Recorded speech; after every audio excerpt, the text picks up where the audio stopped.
Assalamualaikum warahmatullahi wabarakatuh. Waalaikumsalam warahmatullahi wabarakatuh. Ya, alhamdulillah, Bu, hari ini kita, eee, bertemu. Hari ini kira-kira apa kabarnya, Bu? Alhamdulillah Pak, baik. Alhamdulillah Walaupun baik. ya banyak kegiatan hari ini, agak capek juga. Iya, heeh. Jadi, terima kasih dulu untuk Ibu yang sudah hadir pada hari ini. Hari ini kita akan melakukan, kegiatan coaching, yaitu eee jadi Ibu nanti akan menceritakan apa itu, masalah atau topik yang ingin Ibu bicarakan supaya kita bisa atau Ibu bisa mencari solusi bersama supaya bisa mengatasi masalah yang Ibu hadapi. Ya Pak. Mungkin, langsung saja saya mulai ya, Bu. Ya Pak. Heeh. Nah, yang pertama dulu, eee pertanyaan yang pertama yaitu apa yang ingin Ibu sampaikan pada pertemuan ini, Bu? Ya Pak, terima kasih atas waktu Bapak untuk mendengarkan keluh kesah saya terkait tentang pembelajaran di sekolah saya yaitu anak ABK. Jadi saya di sini Iya. mau berbagi sharing, menemukan solusi nantinya ke depannya agar saya lebih baik lagi, yaitu tentang anak ABK ini untuk pembelajarannya, Pak. Iya, Bu. Untuk pembelajarannya ya, Bu. Ya, karena Heeh. ABK ini kan perlu pelayanan yang khusus. Jadi selama ini saya perlu ekstra ekstra untuk anak yang tergolong inklusif ini, Pak. Iya, heeh. Oh, ya. Berikutnya berarti, kita lanjutkan ya, Bu. Apa yang ingin Ibu Monggo silakan Pak Sugeng. Monggo. apa yang ingin Ibu dapatkan dari Silakan Pak percakapan Sugeng ini? ya. Ya, Pak. Apa yang Ya ingin langsung Pak, langsung. apa yang ingin Ibu dapatkan dari percakapan ini? Yang saya ingin dapatkan dari percakapan kita ini, Pak ya, yaitu adanya nanti solusi yang saya dapatkan untuk perbaikan pelayanan kepada anak berkebutuhan khusus ke depannya. Jadi saya bisa berusaha seoptimal mungkin untuk memberikan pelayanan yang terbaik. Oh, iya, heeh. Jadi kita coba mencari solusi ya, Bu, untuk ABK ini ya, Bu, supaya dia mudah mengikuti pembelajaran. Oke, berikutnya, dilihat dari situasi yang ada sekarang, apa yang terjadi pada murid ABK di sekolah Ibu dalam proses pembelajaran? Ya, Pak. Dilihat dari situasi sekarang ini, ABK yang di kelompok saya itu kan tergolong autis. Jadi, perlu sosialisasi yang mendalam untuk mendekati anak tersebut karena anak ABK ini 1 meter lingkaran 1 meter dia tidak tanggap dengan situasi yang ada kayak gitu. Jadi mereka merasa takut, ya harus sosialisasi lebih lagi untuk untuk lebih mengenal dia. Yang nyatanya yang sekarang yang sudah dijalani, ulun kesusahan untuk mendekati dia karena tadi itu kalau saya mendekat dia sudah berontak, menyuruh menjauh kepada saya kayak gitu. Jadi nggak mau didekati. Jadi saya agak Oh, susah untuk memberikan pelayanan kepada anak itu. iya, Itu situasi yang saya hadapi sekarang. iya. Berarti autisnya itu autis, eee, sedang atau tinggi, rendah kayak gitu, Bu? Kayaknya Pak masuk tinggi juga karena beberapa aspek apa namanya Untuk berbicara dia tidak bisa, karena dia tidak fokus, juga tidak bisa menangkap apa yang kita inginkan, tetapi ada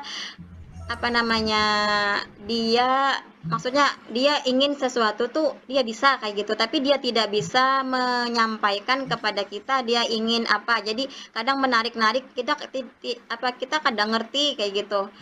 Kadang mengerti apa yang dimaksud dia, tetapi dia tidak fokus. Kalau kita dekati dia tidak mau. Tetapi kalau dia ingin sesuatu, dia berusaha untuk mengambilnya gitu. Iya. Oh, seperti itu ya, Bu. Ya, Heeh, heeh. Nah, mungkin eh, yang berikutnya kita lanjutkan, apa yang menjadi kendala atau hambatan dalam menghadapi murid ABK dalam proses pembelajaran yang dilakukan oleh Ibu di sekolah? Kira-kira kendalanya apa itu, Bu? yang menjadi kendala yang sekarang ini adalah anak itu sering tidak masuk sekolah. 1 bulan itu kadang 1 hari masuk, kadang 2 hari masuknya. Jadi apa yang sudah kita rencanakan, oh besok mau memberikan pelayanan ini misalkan, sudah merancang untuk dia menyiapkan misalkan puzzle atau apa, ternyata dia tidak turun kayak gitu. Jadi banyak yang tidak hadirnya, jadi kendalanya di situ yang pertama. Terus tadi kan kendalanya yang kedua, anak susah untuk komunikasi dengan kita, susah sosialisasi, menolak dengan dari luar. Jadi anak itu menolak. Jadi harus benar-benar perlu waktu yang lama untuk anak itu bisa beradaptasi. Dulu itu dari perpindahan dari kelompok A ini kan ke kelompok B. Dari kelompok A itu sampai 2 bulan dia masih penyesuaian kelas. Jadi pas waktu datang awal masuk ke kelompok B, kemudian dia kembali lagi ke kelompok A. Besok begitu lagi. Jadi dia perlu waktu yang lama untuk penyesuaian adaptasi dengan lingkungan. Nah itu kendala yang ini kita sudah merancang ya Pak ya, merancang, oh besok saya mau pembelajaran ini kepada anak ini. Ternyata dia tidak turun, besok nggak turun. Jadi ibaratnya apa yang sudah kita rancang tuh tidak berarti lah kayak gitu. Kebanyakan tidak hadirnya. Oh iya, jadi sudah dirancang sedemikian rupa, cuman terkendala dengan berbagai macam keadaan tadi ya, Bu ya. Nggih. Heeh. Nah, jadi mungkin untuk selanjutnya lagi supaya kita bisa menemukan solusinya dari skala 1 hingga 10 itu di mana posisi keberhasilan Ibu dalam memberikan pembelajaran yang baik bagi murid ABK di sekolah Ibu. Saya dari skala 1 sampai 10 tuh Pak, saya merasa masih di level 5. Karena apa yang sudah saya lakukan kan tadi terkendala seperti itu. Jadi terkadang ada hal yang bisa saya lakukan. Ibaratnya tanpa rancangan, pas anak itu hadir ya saya memberikan pelayanan atau memberikan pengajaran kepada dia dengan ya semampu saya kayak gitu. Jadi kalau untuk level saya masih berada di 5 karena masih belum belum belum berhasil ya untuk anak ABK ini. Jadi kadang mengikutkan teman-teman juga untuk supaya anak itu juga bisa bersosialisasi dengan mereka. Jadi di situ Pak. Oh, jadi masih di level 50% ya Bu ya. Nggih. Karena itu tadi kendalanya kan lama tidak hadir ke sekolahnya, nggih.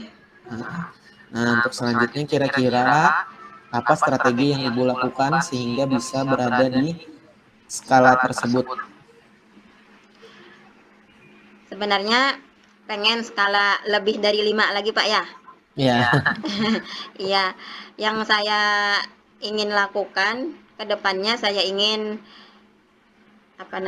membuat anak itu yang utama dulu, anak itu bisa bersosialisasi dengan lingkungannya. Kepada teman-temannya dia bisa berteman dengan baik. Jadi dengan begitu anak itu merasa nyaman dulu ke sekolah, merasa aman karena kan punya teman-teman yang baik. Ya. Jadi yang utama itu dulu Pak yang saya ingin ini kan. Karena untuk pengembangan aspek-aspek seperti kognitif saya rasa berat kayak gitu, berat. Jadi untuk aspek sosial emosionalnya dulu yang saya ingin kembangkan kepada anak itu. Iya. Iya. Jadi yang penting anak itu masuk dulu dan sosial adaptasi dulu ya Bu ya. Iya. Nah, berikutnya mungkin eh, bagaimana tindak lanjut ke depannya agar pembelajaran yang baik bagi murid ABK di sekolah ibu itu bisa menjadi suatu budaya positif bagi semua warga sekolah. Artinya eh, tindak lanjut ibu itu nanti bisa menjadi budaya positif baik bagi guru atau bagi murid ibu di sekolah kan, supaya si anak ABK itu dapat diberikan pelayanan yang terbaik. Iya Pak. Sebenarnya pengen banget Pak untuk memberikan pelayanan yang terbaik itu karena setiap tahun itu di sekolah saya itu pasti ada anak ABK, kebanyakannya pasti ada anak ABK. Jadi kadang saya kalau kami di sekolah itu kesepakatan awalnya kalau untuk anak ABK itu didampingi oleh orang tua atau keluarga. Jadi karena kan di sekolah itu tidak ada guru pendamping. Ya.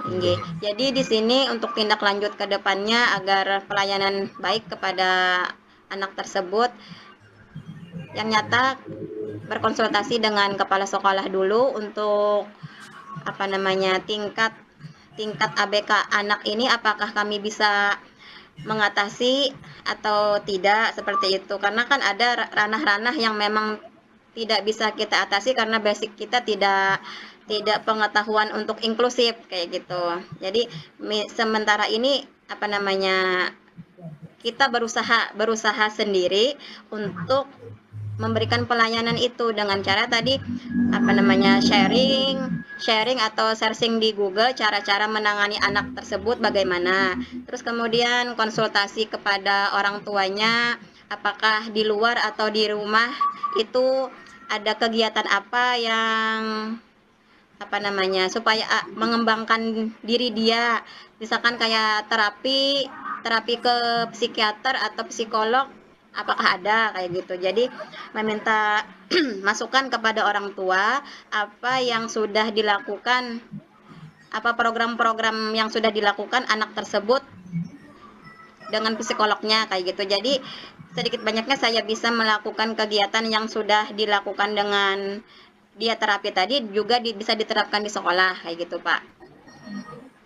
Itu yang rencana tindak lanjut kan tadi ngomong bicara dengan anggota keluarga terus program terapinya kita cari tahu terus kemudian bisa kita terapkan di sekolah juga untuk mengembangkan diri dia terus lagi mengajak teman-teman untuk lebih mendekat kepada dia kepada anak tersebut karena kemarin pernah ini anak-anak dilibatkan untuk berteman kepada dia dia senang gitu tetapi namanya anak seperti itu ya senangnya itu tidak tidak fokus gimana ya senangnya ketawa-ketawa tetapi tidak artinya itu tidak tidak bermakna bagi dia karena dia senang-senang gitu aja kayak gitu Pak.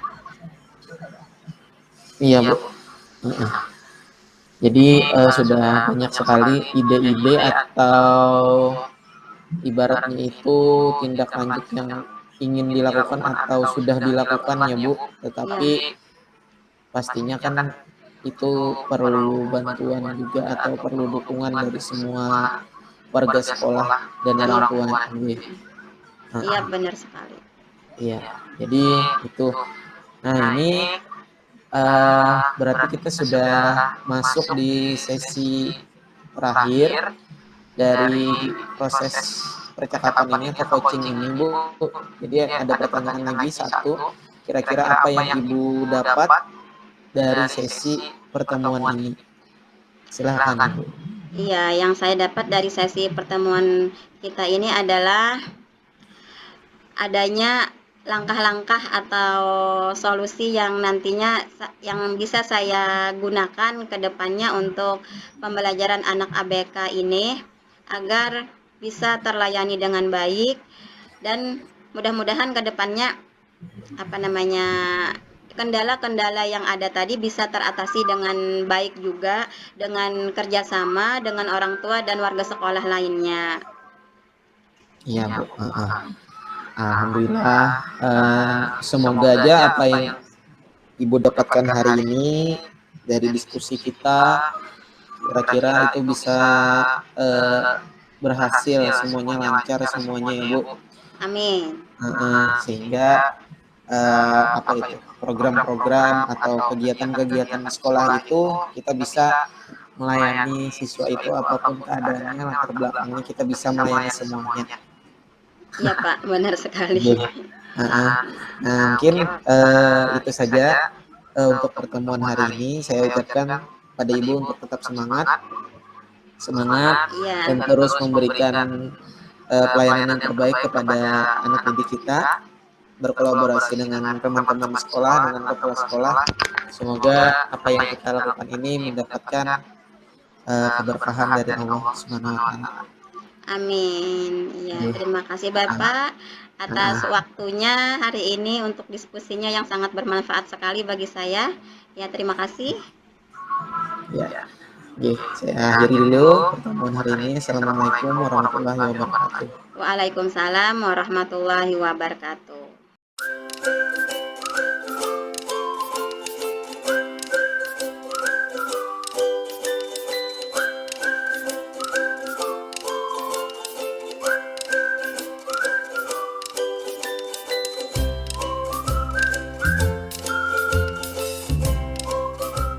Assalamualaikum warahmatullahi wabarakatuh. Waalaikumsalam warahmatullahi wabarakatuh. Selamat datang Bapak. Ya Bu, terima kasih. Apa kabarnya hari ini? Alhamdulillah baik Bu. Walaupun lagi padat-padatnya di sekolah kan kita mau sudah ulangan nih. Iya. Ya, alhamdulillah masih bisa kita membagi tugas kita semua. Alhamdulillah masih sehat. Malum di bulan Desember ini memang padat sekali jadwalnya. Iya. Oke, jadi terima kasih Bapak untuk kehadirannya, untuk kegiatan coaching kita pada hari ini yang sudah meluangkan waktunya, Pak ya. Terima kasih banyak. Iya. Ngomong-ngomong, dalam diskusi kita hari ini apa sih yang mau Bapak sampaikan? Yang mau saya sampaikan adalah bagaimana penerapan budaya positif di sekolah saya Bu. Jadi maksudnya itu adalah bagaimana caranya menerapkan budaya positif itu bisa dilakukan oleh semua warga sekolah. Oh iya Pak, Inge. Karena budaya positif ini sangat penting ya untuk anak didik kita, untuk pembiasaan yang baik di sekolah ya. Nah, dari tujuan penerapan budaya positif itu tadi, apa yang mau Bapak dapatkan dari percakapan kita ini? Yang ingin saya dapatkan mungkin adalah solusi bagaimana caranya menangani atau mengatasi masalah-masalah dalam penerapan budaya positif itu sendiri Bu. Masalah indisipliner, tidak disiplin, misalnya siswa yang tidak disiplin, baik itu dalam pembelajaran di kelas maupun di lingkungan sekolah. Itu kan mungkin yang banyak sering terjadi di lingkungan sekolah saya. Iya Pak, jadi penerapan budaya positifnya lebih berfokus pada kedisiplinan Pak ya? Iya, lebih berfokus kepada kedisiplinan murid. Iya, baik disiplin waktu dan juga untuk kegiatan pembelajarannya ya Pak ya? Iya. Ya, Bu. Dari situasi yang Bapak lihat di sekolah Bapak sekarang ini sampai apa namanya, anak-anak yang di sekolah Bapak itu apakah penerapan budaya positifnya itu tadi terkait dengan kedisiplinan itu, apakah itu benar-benar dilakukannya dari diri dia sendiri atau mengikuti peraturan, sebatas mengikuti peraturan begitu, Pak? Iya, heeh. Jadi, untuk situasi yang sekarang ini, kebanyakan anak-anak itu ibaratnya itu sebagian anggap 50% lah mungkinlah, itu kebanyakan mereka taat aturan itu karena takut hukuman, karena kadang juga taat aturan misalnya karena mendapatkan pujian atau hadiah dari bapak ibu guru.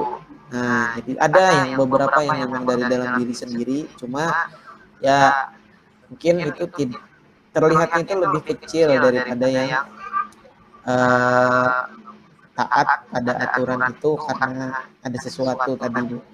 Jadi itu yang terjadi pada situasi sekarang di sekolah saya. Oh iya. Jadi ada 50-50 Pak ya, 50% dari hati nurani sendiri untuk apa namanya, kedisiplinan tadi. Terus kemudian ada 50% lagi dari apa namanya, berdasarkan peraturan. Takut Iya, dihukum, terus juga untuk mendapatkan penghargaannya Pak ya. Iya. iya Iya. Bu. Heeh. Inggih. Nah, tentunya untuk penerapan kedisiplinan itu tidak mudah Pak ya. Apa Iya yang Bu. menjadi kendala kendala Bapak untuk menerapkan budaya positif tadi tentang kedisiplinan tadi agar anak itu benar-benar memahami apa itu tentang kedisiplinan? Iya. Heeh. Jadi kendalanya itu ada beberapa kendala yang saya hadapi. Yang pertama mungkin adalah itu dari dalam diri anaknya sendiri, faktor lingkungan.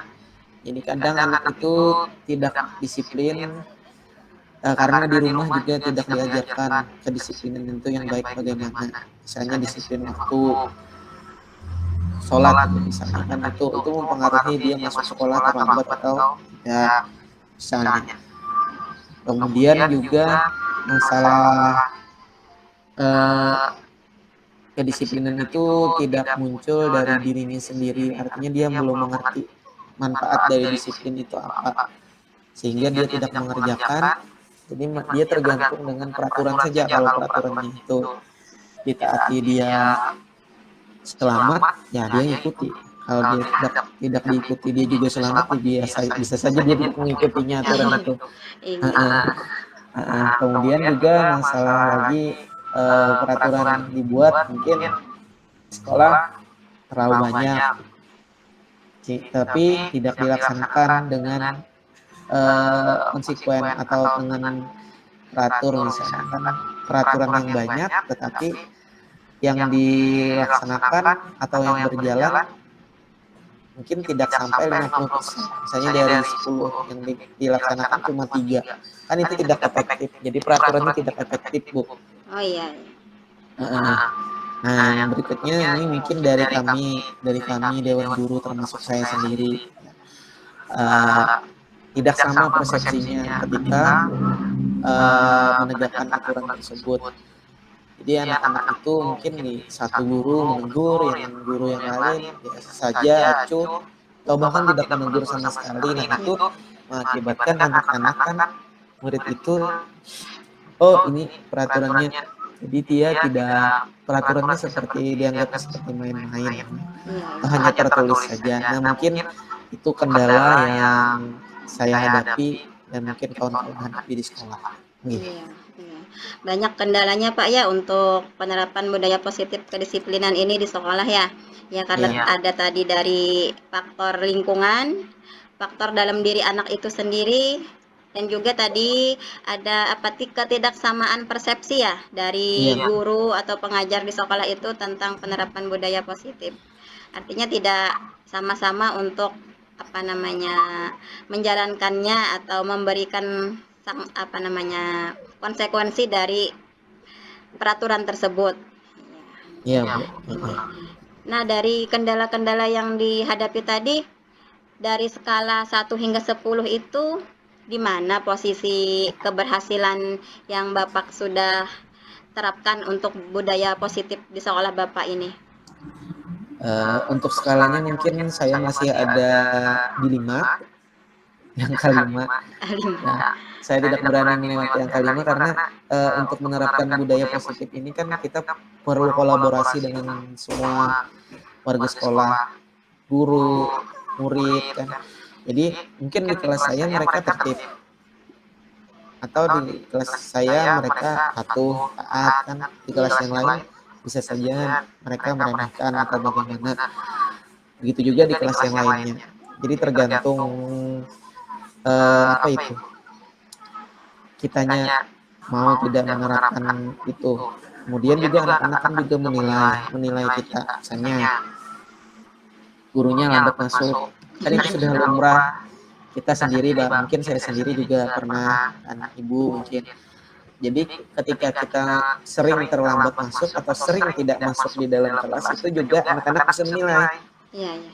Nah, jadi apapun alasannya mestinya kita bisa mengutarakan ke anak-anak, bahkan meminta maaf kepada anak itu tidak sesuatu yang rendah lah.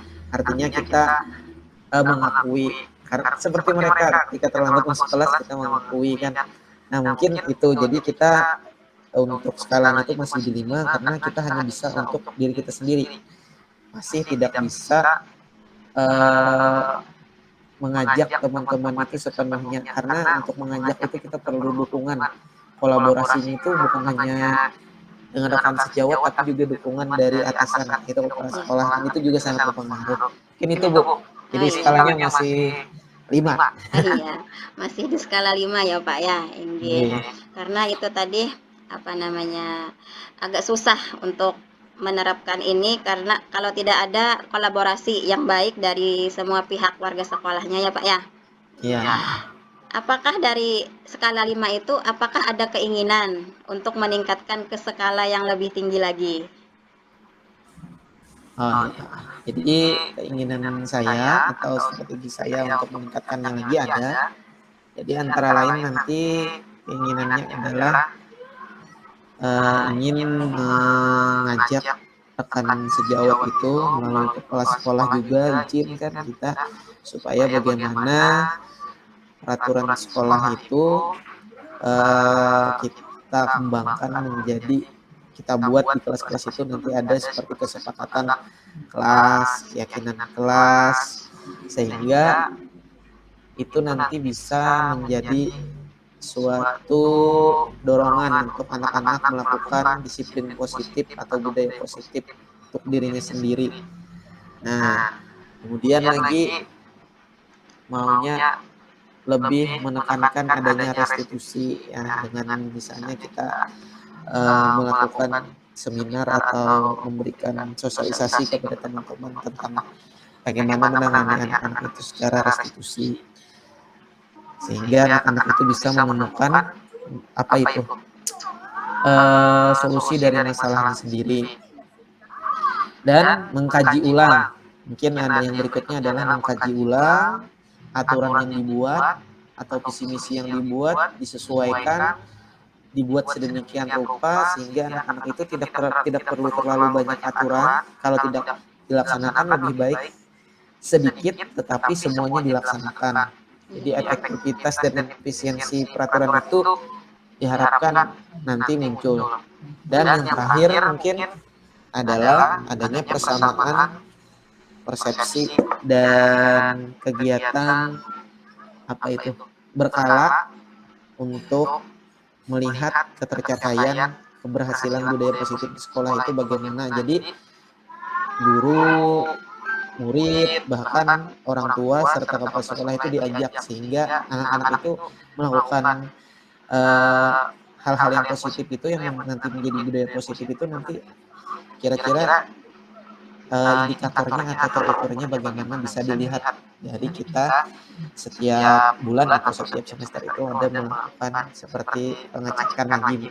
Mungkin itu Bu, langkah-langkah atau strategi yang ingin ditingkatkan untuk penerapan budaya positif di sekolah saya. Iya, menarik sekali Pak untuk strateginya yang akan dilakukan di sekolah Bapak. dengan apa tadi, membuat keyakinan kelas, terus membuat restitusi, penyamaan persepsi, dan kolaborasi dengan orang tua juga. Sangat menarik sekali. Iya. Ya, Nah, Engge. Kemudian apa namanya, dari strategi-strategi yang Bapak sampaikan tadi untuk komitmen atau tindak lanjut ke depannya itu seperti apa? oh ya. Sehingga anak itu apa namanya, bisa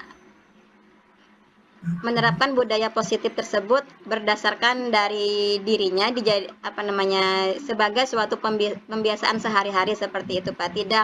Tidak apa namanya, tidak tergantung dengan peraturan gitu, Pak. Iya, Bu. Jadi mungkin langkah pertama yang utama yang di awal dilaksanakan itu kan adalah tadi tindak lanjutnya dengan cara mungkin kita berkumpul dengan kepala sekolah, dengan wali kelas, secepatnya kita mengubah atau itu namanya menambah apa yang namanya peraturan kelas itu kita jadikan menjadi keyakinan atau kesepakatan kelas, sehingga kita bisa melihat itu efektivitasnya bagaimana, karena yang namanya keyakinan kelas dan kesepakatan kelas itu kan nanti bisa kita bagikan ke guru mata pelajaran. Kan di SMP itu mata pelajaran ya Bu, jadi guru-gurunya itu juga bisa menggunakan tidak hanya wali kelas tapi juga guru mata pelajaran. Jadi anak-anak itu nanti bisa ibaratnya ketika awal-awal kita bisa mungkin mengingatkan kembali apa keyakinan kelas kita atau kesepakatan kelas kita. Nah, mungkin itu yang utama dulu dilakukan. Kemudian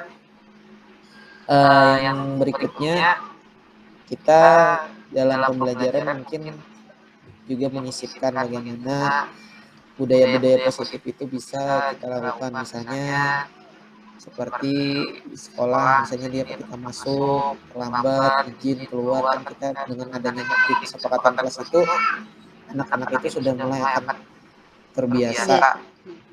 Jadi kita belum sampai lingkupnya itu ke orang tua. Jadi lebih ke tingkat di kelas dulu. Kalau di kelas sudah berhasil, tindak lanjutnya nanti kita upayakan supaya yang di sekolah itu, budaya positif di sekolah itu, kegiatan di luar kelas itu bisa bertahap kita lakukan atau kita rencanakan baiknya bagaimana supaya budaya positif ini berjalan dengan baik dan bisa dilaksanakan anak-anak tanpa ada paksaan atau berharap hadiah. Artinya dalam diri sendiri sudah.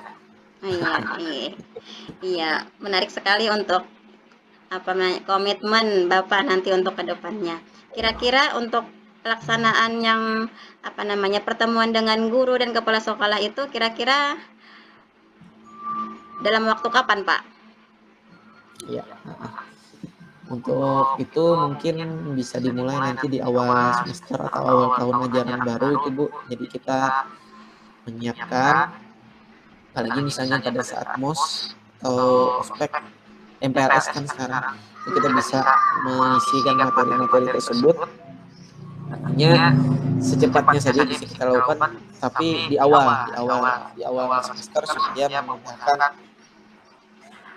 pelaksanaannya itu nanti kita bisa pantau setiap 1 bulan sekali atau per 3 bulan sekali supaya ada melihat kita progresnya atau perkembangannya bagaimana, sehingga sedikit banyaknya tercapainya ya kita bisa evaluasi lagi, kita perbaiki lagi untuk ke depannya sama-sama gitu. Iya. Iya. Nah, kemudian kita sudah tiba di sesi akhir pertemuan kita. Ya, menarik sekali tadi pembicaraan yang sudah kita lakukan. Dari percakapan kita ini, apa yang Bapak dapatkan dari percakapan kita? Oh, ya. Dari percakapan ini alhamdulillah saya sudah mendapatkan beberapa solusi untuk meningkatkan atau mewujudkan budaya positif di sekolah. Artinya budaya positif di sekolah ini nanti bisa terwujud dengan dimulai dari diri sendiri, dari saya, kemudian saya bisa mengajak rekan guru atau rekan sejawat, kemudian juga nanti kepala sekolah, orang tua yang muaranya itu nanti atau akhirnya itu tidak lain atau tidak bukan tertujunya kepada murid ya. Jadi bagaimana murid itu nanti ada perubahan karakter, artinya dia bisa menerapkan disiplin positif, budaya positif di sekolah yang akan nanti terbawa ke masa depan. Dimanapun dia sekolah, dimanapun dia berada di masyarakat, artinya dia bisa membawa, oh ini aku memang mereka kan pelajar, jadi bagaimana mereka di masyarakat itu profilnya pelajar. Ya. Alhamdulillah kalau profil pelajar Pancasila itu memang terlihat di anak-anak. Profil pelajar Pancasila itu kan Bu tidak hanya untuk kita anak-anak, tapi juga untuk kita gurunya. Jadi kalau kita gurunya juga berprofil pelajar Pancasila, insya Allah anak-anaknya juga mengikuti. Menjadi panutan Pak ya. Iya, Menjadi teladan bagi anak-anak kita. jadi intinya solusi yang saya dapatkan itu banyak hari ini berkat coaching hari ini, semoga saja itu bisa nanti dilaksanakan dengan pastinya kolaborasi dengan semua pihak. Nih. Alhamdulillah. Nah, sampai kita sudah karena waktunya sudah habis Pak ya. Kita akhiri kegiatan coaching kita pada hari ini. Terima kasih banyak Bapak untuk kesediaan waktunya dan semoga diskusi kita ini bermanfaat untuk kita bersama dan saya tunggu praktik baiknya Pak ya. Ya, Tetap semangat buat kita semua. Akhiri, assalamualaikum warahmatullahi wabarakatuh. Waalaikumsalam warahmatullahi wabarakatuh.